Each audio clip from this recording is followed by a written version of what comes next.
त्याच्यामुळे तुमच्यातल्या काही जवळच्या राहिल्या असतील तर राहिलेल्या दिवसामध्ये देखील अर्ज करा।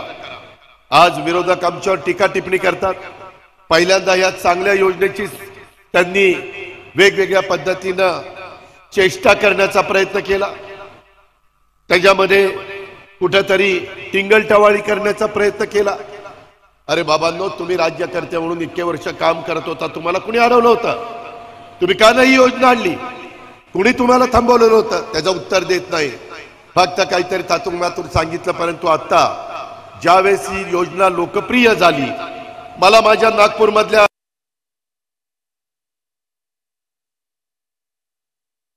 माया बहिणींनी सांगावं, चांगली असेल त्यांनी हात वर करा, चांगली आहे का नाही।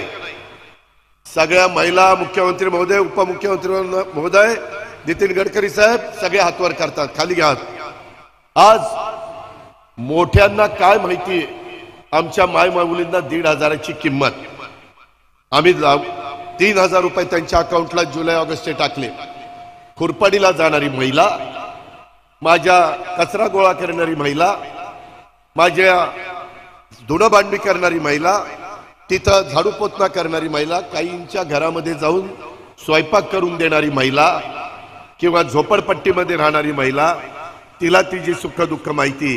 टीका करणाऱ्यांना काय कळणार आहे किंवा ह्या 1,500 रुपयाचं मोल काय, ह्याची जाणीव त्यांना नाहीये।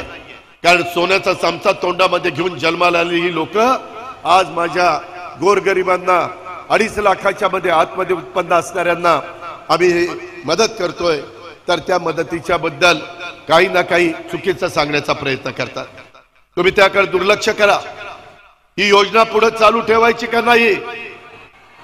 ही योजना पुढे चालू ठेवायची असेल तर नोव्हेंबर मध्ये पर्यंत तर तुम्हाला पैसे मिळणारच आहेत। नोव्हेंबरला इथं निवडणुका महाराष्ट्रामध्ये होणार आहेत। महायुतीचं सरकार म्हणून आम्ही काही ठिकाणी धनुष्यबाण, काही ठिकाणी कमळ आणि काही ठिकाणी घड्याळ असे चिन्ह घेऊन आमचे उमेदवार 288 उभे राहणार आहेत। मी आपल्याला सांगू इच्छितो, या सभेच्या माध्यमातून महाराष्ट्राला सांगू इच्छितो, माझ्या मायमाऊलींनो, तुम्ही आम्हाला आशीर्वाद द्या, तुम्ही आम्हाला भरभक्कम पाठिंबा द्या। पुढे 5 वर्ष ही योजना अतिशय व्यवस्थितपणे चालवण्याचा शब्द मी आता राज्याच्या मुख्यमंत्री उपमुख्यमंत्र्यांच्या साक्षीने देतो। कोणी मायेचा लाल येऊ देत, ही योजना बंद पडून देणार नाही। फक्त तुम्ही आशीर्वाद द्या, तुम्ही पाठीशी उभे राहा, तुम्ही महायुतीला पुन्हा। शेवटी काम करणारी माणसं कोण आहेत? सरकार व्यवस्थित चालवणारी माणसं कोण आहेत? गोरगरिबाला मदत करणारी माणसं कोण आहेत? शेवटच्या माणसाला मदत करणारी माणसं कोण आहेत? ह्याचा विचार यावेळेस योजना करताना ज्या ज्या योजना दिल्या त्याच्यामध्ये जातीचा, पातीचा, नात्याचा, गोत्याचा विचार केला नाही। समाजात गरीब घटक, मग तो कुठल्याही जातीचा असू द्या, त्या सगळ्या महिलांना घेतलेला आहे। त्याच्यामध्ये 3 गॅस सिलेंडर मोफत देण्याची योजना, 52 लाख कुटुंबियांना वर्षाला 3 गॅस सिलेंडर मोफत। आणि एक केलंय, कुठेही कुणाच्या मार्फत पैसे नाही, डायरेक्ट लाभार्थीच्या लाभ त्याच्या डीबीटी मध्ये, त्यांच्या बँकेच्या अकाउंटला, पूर्णपणे पारदर्शक। त्याच्यामध्ये जे 3 गॅस सिलेंडर त्याचे पैसे 52 लाख कुटुंबियांच्या अकाउंटला जाणार। ज्या माझ्या लाभार्थी आहेत ते पैसे महिन्याच्या महिन्याला, पहिला महिना गेला म्हणून लागोपाठ 2 महिन्याचे दिले, तेही तुमच्या अकाउंटला जाणार।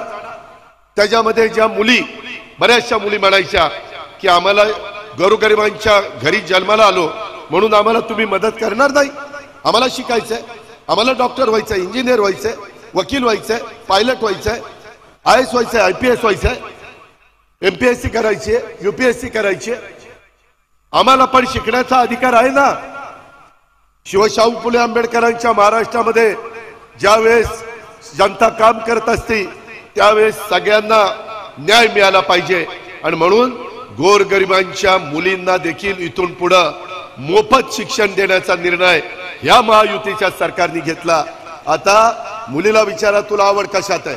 कॉलेजच्या शिक्षणाच्या करता ती फी माफ। शेवटी हे केलं पाहिजे, गरजेचं आहे, त्या मुलीच्या आई वडिलांच्या करता केलं पाहिजे।